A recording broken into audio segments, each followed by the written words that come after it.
We know that nature is in trouble. A recent landmark report by the United Nations revealed that almost 1 million species of plants or animals are on risk of extinction in the next couple of years. And this is not only tragic, but it's really alarming. So it's important that we talk about biodiversity and we put it in the front of the table, this conversation, because we will need from everybody of us to do something to prevent from this fate. So let's invite our panelists. Please welcome Cristiana Pasca-Palmer. She's the Executive Secretary of the Secretariat of the United Nations Convention on Biological Biodiversity. Welcome, Cristiana. Good morning. You are here. And also we have Marie Haga, Executive Director of Crop Trust. Thank you, Marie. Thank you. Please welcome Zhou Jinfeng. He is the Secretary General of China Biodiversity Conservation, welcome, and Green Development Foundation. And last but not least, we have Juan Restrepo. He is the Director General of Biodiversity International. Bienvenido, Juan Lucas. Bioversity. Okay. Bioversity. Please sit down. Okay, so I would like to start with you, Cristiana. We were talking about the report that just came out, and I think it was just shocking and alarming all around the planet. Could you tell us a little bit the highlights of the report and the findings of this report? Yeah, thank you, and good morning to all of you. I'm really very pleased to be here. Well, indeed, the report has generated a lot of attention, and rightly so, because I couldn't be more worried, in a way, reading what's happening and knowing what's happening. You probably all have seen the data and the media coverage, so maybe I don't need to repeat. But what is really important, this is the first very comprehensive assessment from a very solid scientific standpoint of biodiversity since the Millennium Ecosystem Assessment. The bad news is that we are not doing any better in recent years. And in fact, I think we humans, in our quest for development and growth in a certain way, are really undermining our own foundation here, which is biodiversity. As you all know, the totality of all forms of life on the planet, which are really the fabric, the infrastructure for life, as I call it. The data is staggering, and it's called scientific facts, so you can't dispute that. Almost 1 million species are threatened to extinction. We are really destroying the landscapes and the seascapes. But what's most remarkable about this, and for us at the United Nations Convention on Biological Diversity, this is really a critical piece of work, because I hope it will inform all the negotiations that all these parties that are members of the convention, and it's pretty much all of them around the world, 196 states, will have to come together next year in China in 2020 and agree on the new global framework for biodiversity. So all this scientific information, it's feeding and contributing to that. And while it really raises very serious alarm bells, on the other hand, what I like about it is that it's still giving us some hope, because it's important to be concerned, but I think panic and paralysis, it's not helping, because already I think a lot of psychologists are talking about depression, climate depression, things like that. So you don't want to feel like really this is the end of the world, and then you can't do anything about it. We have to really mobilize into action. So in its conclusion, the scientists are saying that there is still time. That window of time, it's narrowing rapidly, but we could, if we have very strong political will, and if we are more serious about engaging in addressing the root causes of this problem, which a lot of them rely in the markets and in the politics, to have the will to act for this transformative change. So that's what I and my little team at the Secretariat of the Convention, together with all our partners, are trying to do in the next year and a half. We have been doing for the last 2 years. On one hand, to really emphasize how important biodiversity is, because the United Nations Convention on Biodiversity, it's the sister convention to climate change. Just as this report, which is produced by IPBES, the scientific arm of the convention, it's akin to what the IPCC reports do for climate change. The problem is we are still addressing these questions in silos. So we have a climate process with all its work, we have a biodiversity process, we have many other processes under the United Nations multilateral system. What we are trying to do and what we are innovating in a way, it's even to bring these scientific communities together. The authors of the climate change report with the authors of the biodiversity report, because at the end of the day we have one single planet. Until we recognize the interlinkages and interdependencies between all these various dimensions, I don't think we will be able to come up with comprehensive solutions. Solutions in a box don't work. And one final word, because we are at the EAT Foundation Forum, and I was very honored when Gunhild invited me to come, because I feel like we are a bit sisters in crime. One challenge we have with biodiversity is that when we talk about the loss of species, sometimes people don't really relate to that because they don't feel affected by it necessarily. I call biodiversity loss a silent killer because unlike the climate change, which everybody starts to be very worried about because it's visible, with biodiversity loss, it's less visible. You know, you still go to the supermarket and you buy your food. But by the time this will start impacting us very seriously, it may be too late to rescue it. So how do we convince people that this is not divorced from us? This is not about nature out there, and we are here, we the superhumans, superheroes, saving nature. I don't think we can save nature. Nature will continue its course on this planet without us very well. Yeah. But two entry points are important for people, that it's food and that it's health. And since biodiversity underpins the healthy ecosystems who support healthy food, who can support healthy diets, and therefore healthy humans, there is a clear link between them. So this year we decided to dedicate the theme of the International Biodiversity Day to biodiversity, our food, our health, just to make this connection more easy to understand. So moving forward, while we have to be very realistic and pragmatic about the situation, we also need to remain very positive and very much into a hard-working mode to find solutions. Yes. And collaboration is key. Definitely, Cristiana. And I think you touch a point that is very important. And before I go with you, Marie, I wanted to bring Juan Lucas into the conversation because if we don't make drastic changes, this is what will happen. But what will be the implications for us, humans? Well, the thing is that, and good afternoon, still morning to all, it's very easy from an emotional perspective to relate and get concerned about the rhinoceros disappearing.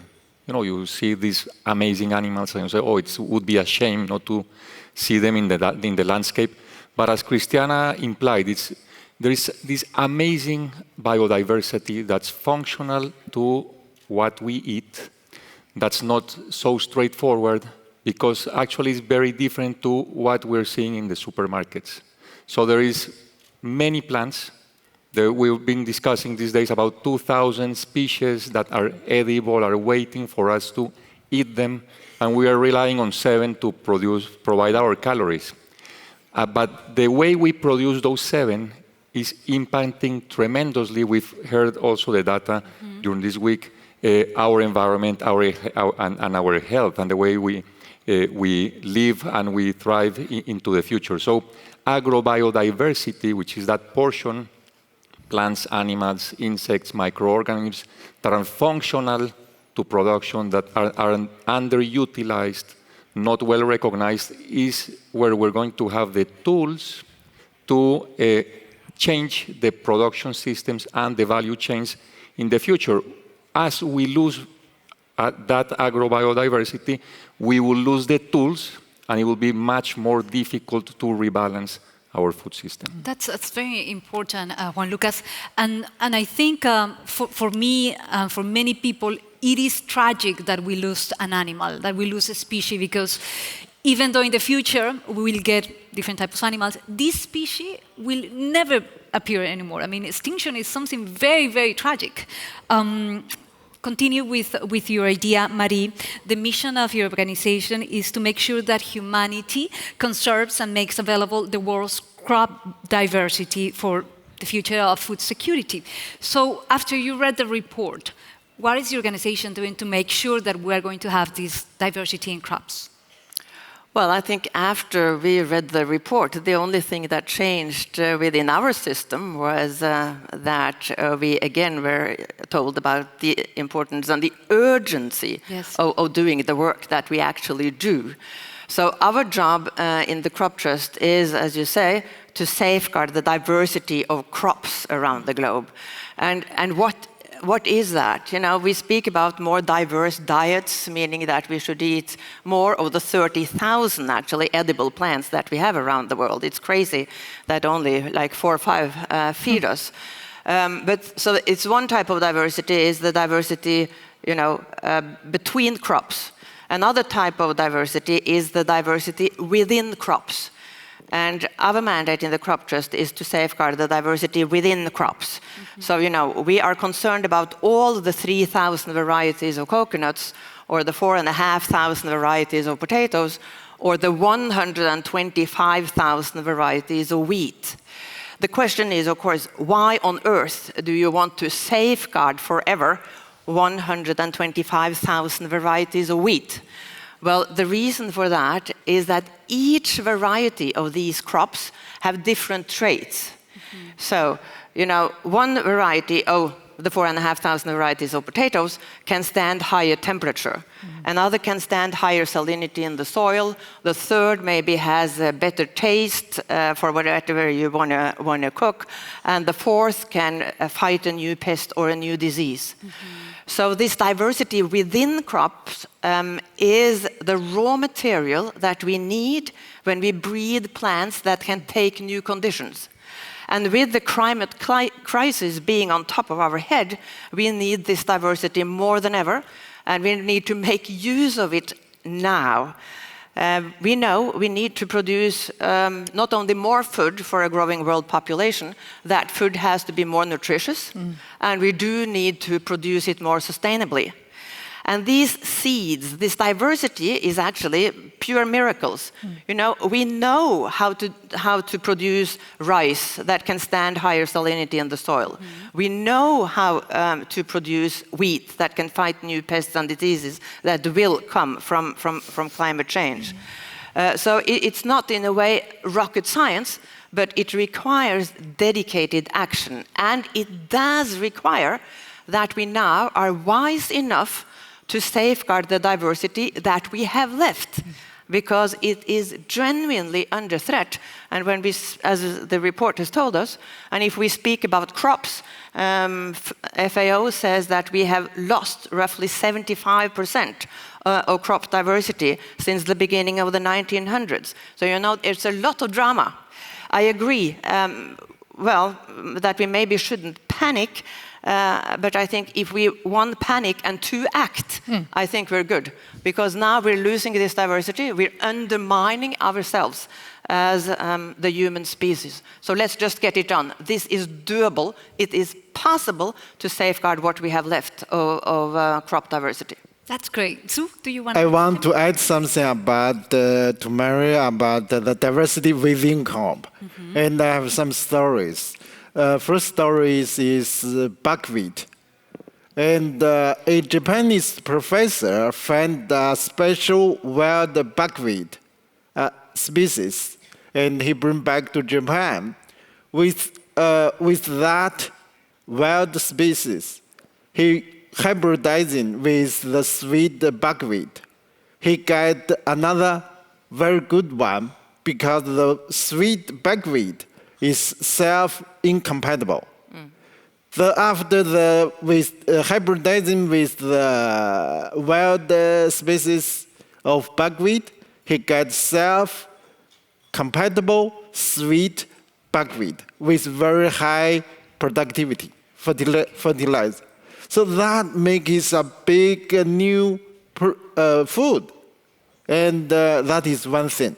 And another story about buckwheat is, according to TCM, traditional Chinese medicine, there's another special wild buckwheat.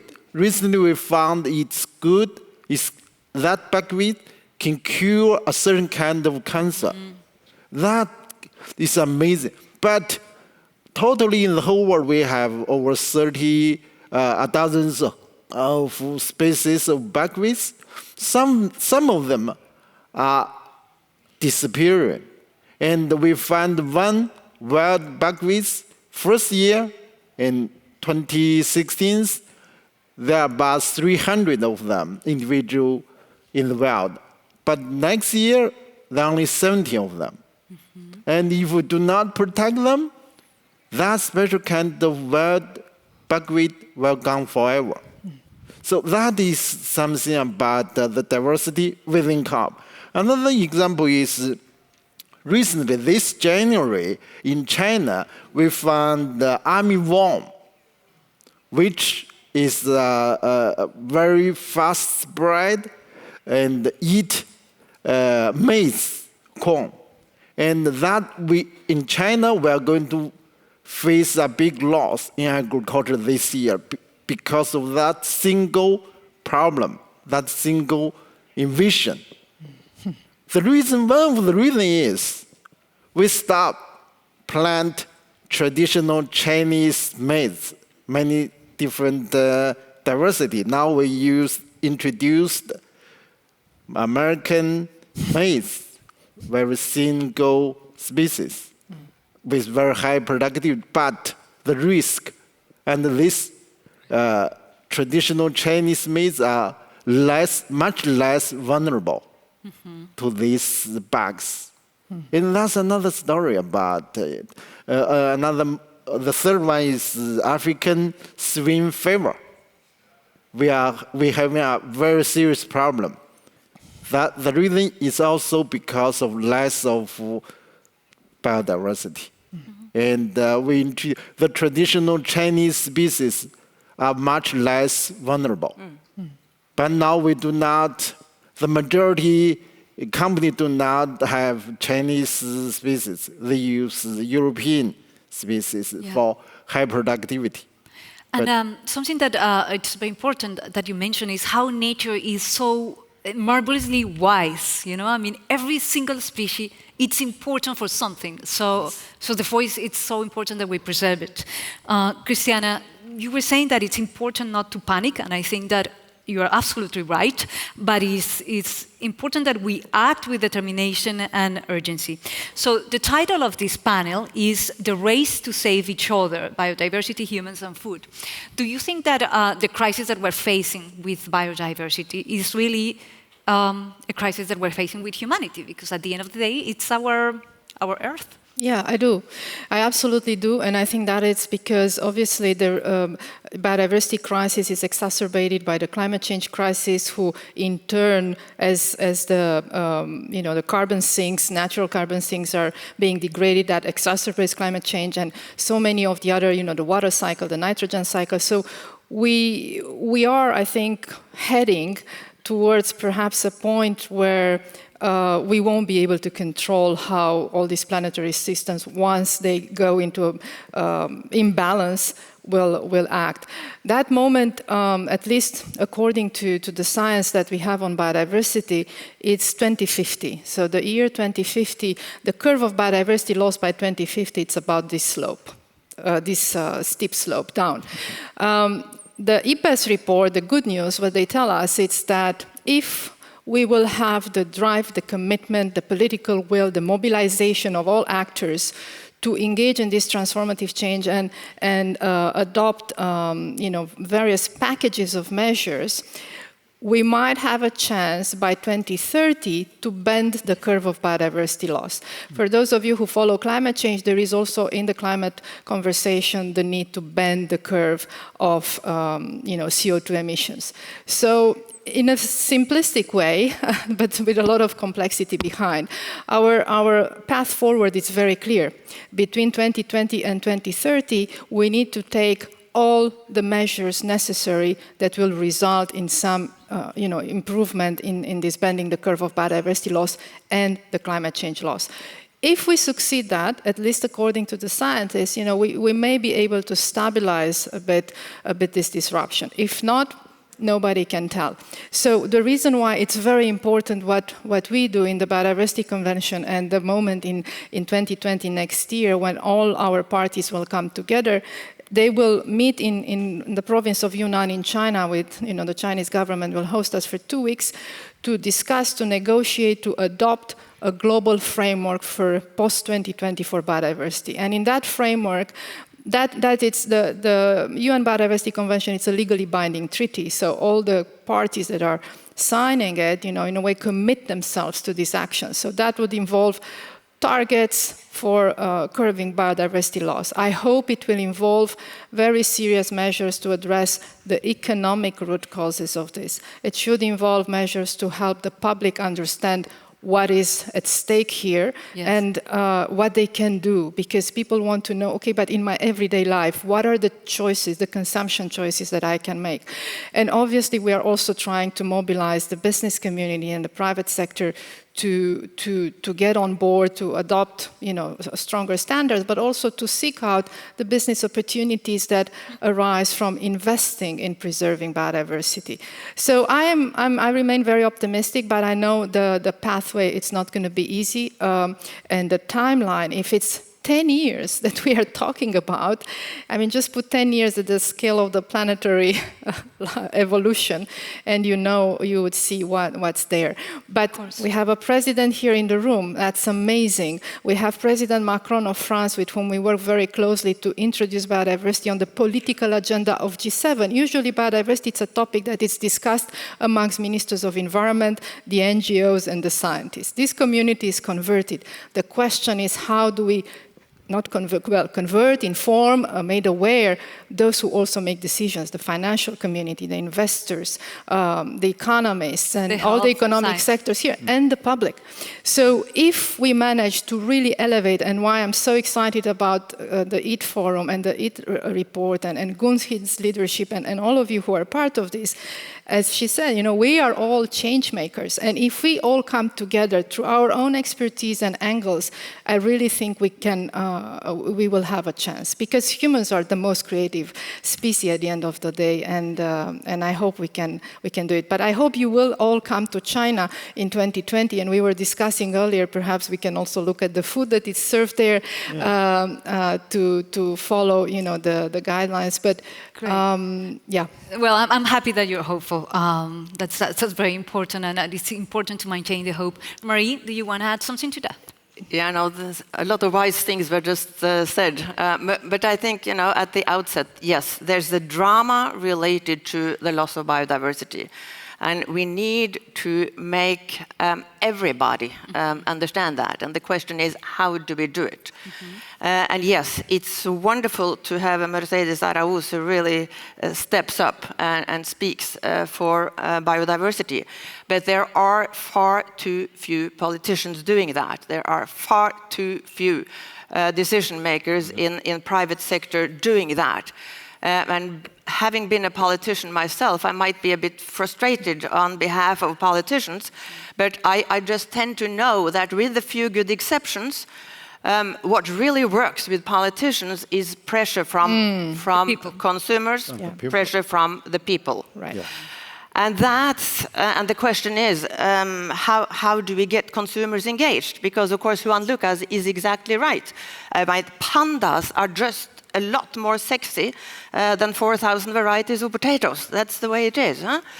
And how do we make people understand? And I actually think that one important way to making people understand is going through chefs. Chefs have become superstars of this world. They can really contribute to awareness raising on why diversity is important also for taste and deliciousness. Because it doesn't help just to tell people, important. They got to understand why it is important. And I think the way through chefs, and again, that's why I'm so excited about EAT, is that you can really create a proper awareness-raising campaigns through chefs. We are now working with the UN to have 2020 chefs by 2020 committing to using more diversity in their kitchen. And you know, with all the chefs now on TV explaining why this is important, you know, I think it can move things, and it can really put pressure on politicians and also on decision makers in private sector. Because we cannot do this, I don't think, without having the consumers on board, and a lot of awareness raising has to be done before we are there. We actually need everybody on board, businesses, politicians, the civil society. Chefs, they are a very powerful group because they are actually the ones that are designing our menus. I wanted to ask you, Juan Lucas, your organization works very closely with farming families and some of the poorest parts of the planet. So why is the lack and the loss of biodiversity impacting these families, and how they are impacted? Okay, let me provide the answer, framing the problem in a bit wider manner. We were very successful throughout the past 60 years in devising a food system to solve a problem we don't have right now, and that's the measure of success, basically providing food for a world that was concerned about hunger. Hunger was the big issue. And we devised these very efficient systems of monocropping, a very homogeneous, small number of crops, high input, high water, etc. That was great. And we had a lot of natural resources that we could use for that.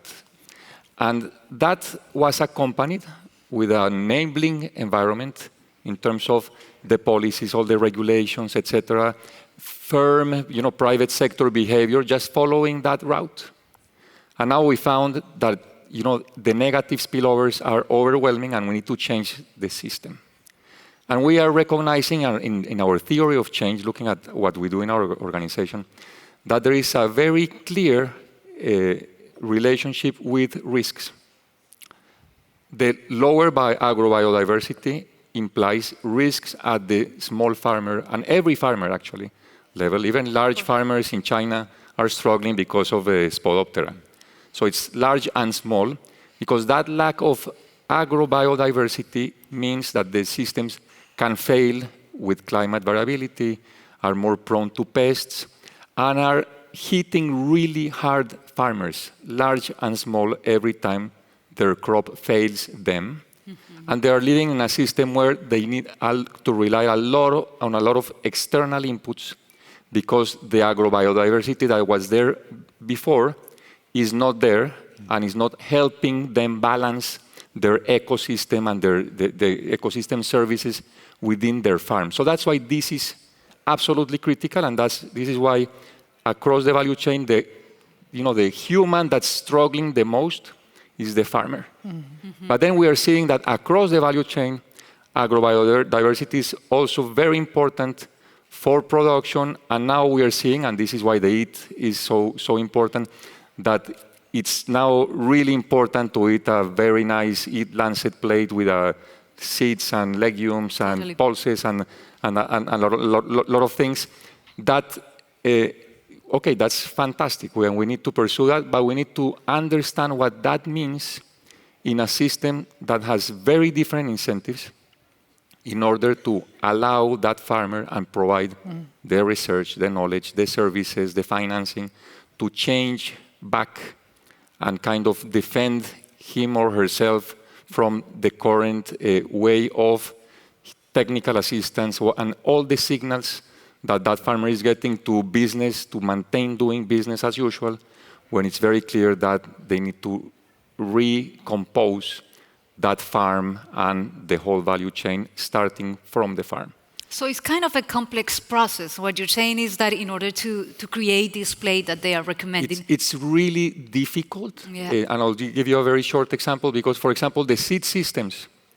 The seeds, farmers now know that they need a wider variety of seeds, and the seeds are not there. And the few that are there there is very strict regulations where farmers cannot sell them, but only share them in kind. Just to give you an example, because that's the system we we came to. Yeah.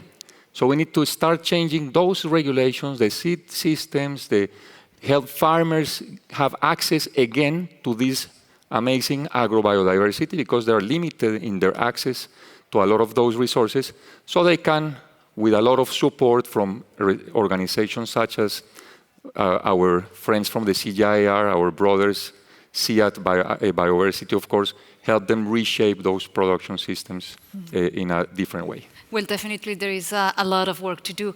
And Zhou, I wanted to ask you specifically about China. China has a tremendous culinary and wild biodiversity, and many feel that the decisions that China makes are going to have a huge impact because of their population size. What is China doing to engage biodiversity and conservation? Chinese government recently has done a lot of job to prepare for the COP15, and also have all the regulation, policy, and the recent administration are very much interested and concerned about biodiversity. And I don't want to talk much about that. I want to talk about the civil society. And from our sector, what we have done.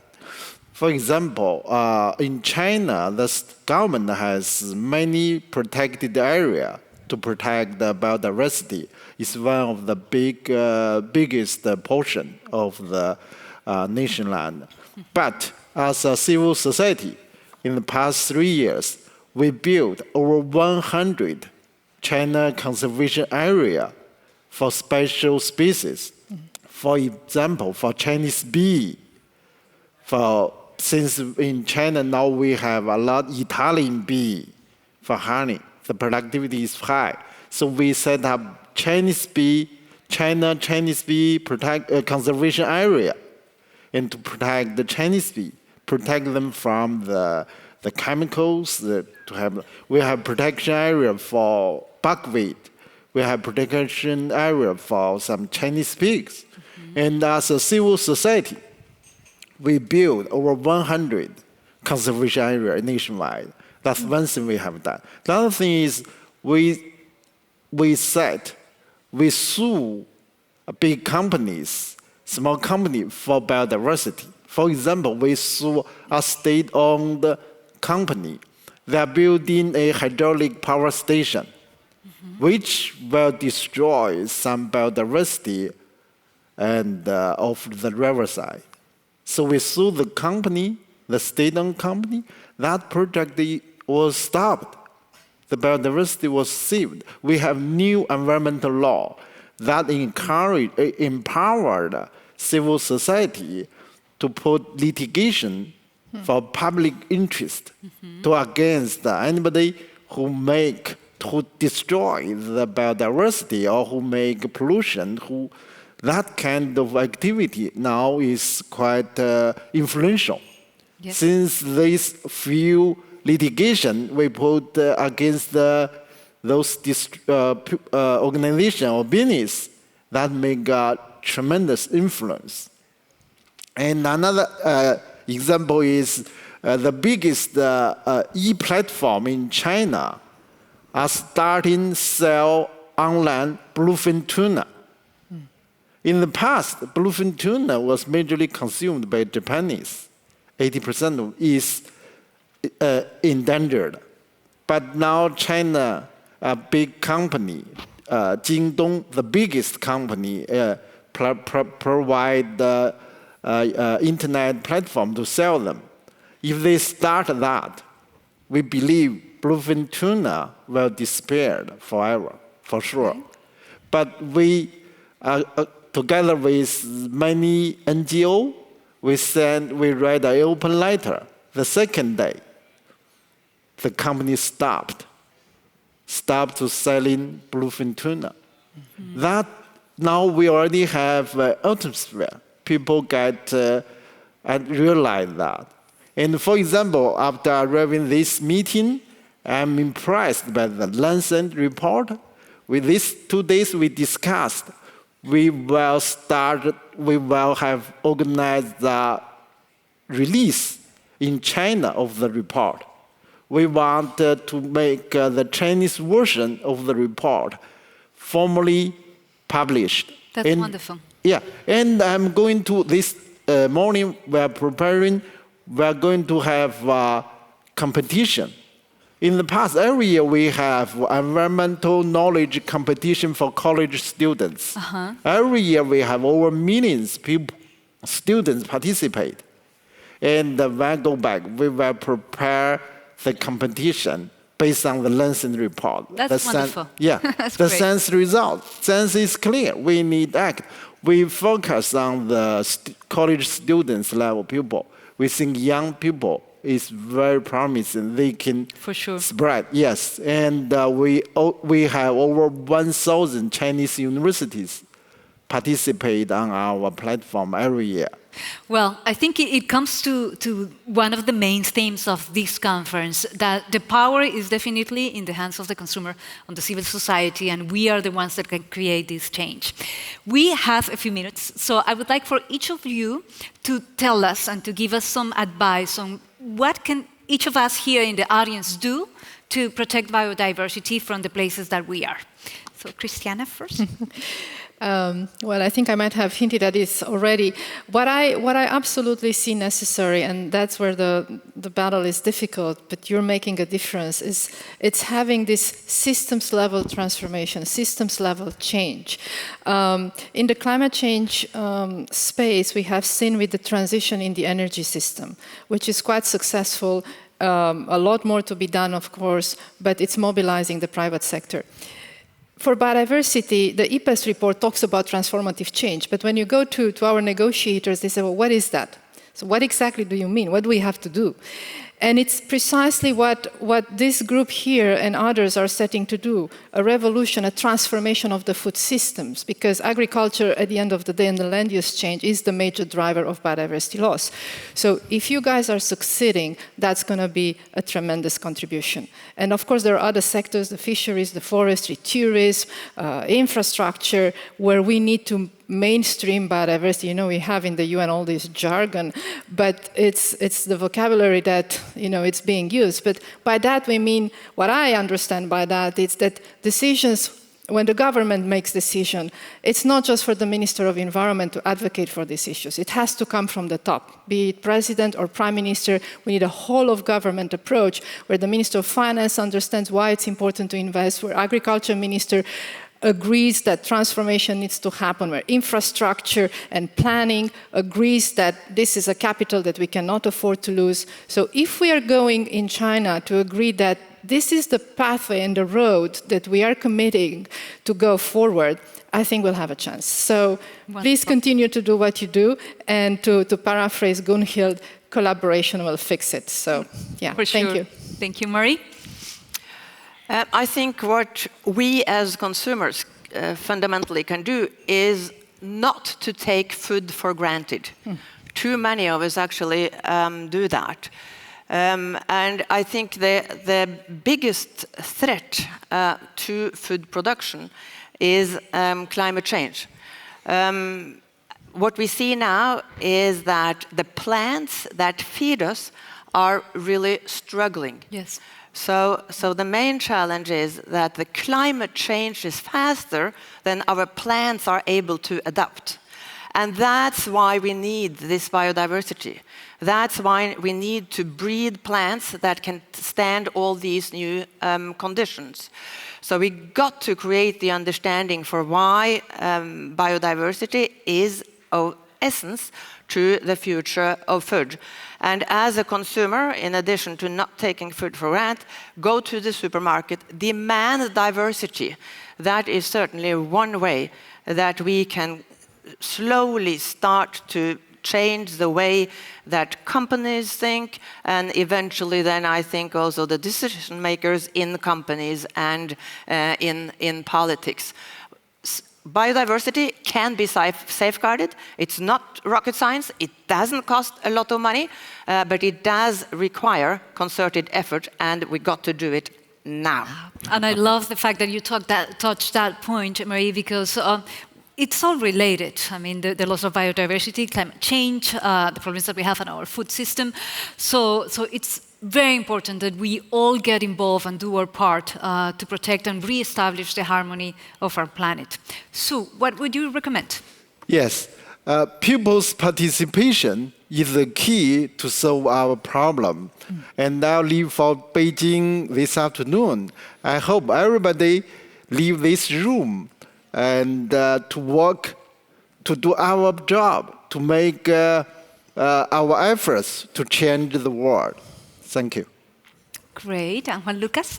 Well, I think it's clear from this conversation that we need not only to safeguard, but to mainstream agrobiodiversity across the value chain. And that implies not only consumers behaving well and being aware, but governments acting accordingly and changing over time the policies, companies, and developmental agencies in the way they finance development projects. We developed an agrobiodiversity index to measure that performance over time. And you know that once they measure you, you start to be more conscious, right? I'm conscious I'm very tall, for example. So basically, that is something that's out there. It's a tool, and that will support many other tools. And the other thing is that we decided that Bioversity and CIAT should work together. We are merging, and our vision is amazing. It's sustainable food systems and landscapes that nourish people, drive prosperity, and protect the planet. So that's what we're dreaming about doing in the coming months and years. Well, I thank you so much for the very important work that you guys are doing in each of your fields, and it's been a fascinating subject of conversation. Thank you so much. Thank you. Thank you. Thank you. Thank you, Thank you. Cristiana. Very nice to meet you. Thank I'll you, see Marie. you in Thank China, you. my friend. Yes. Thank you, Sue. Thank you. Thank you, Juan Lucas.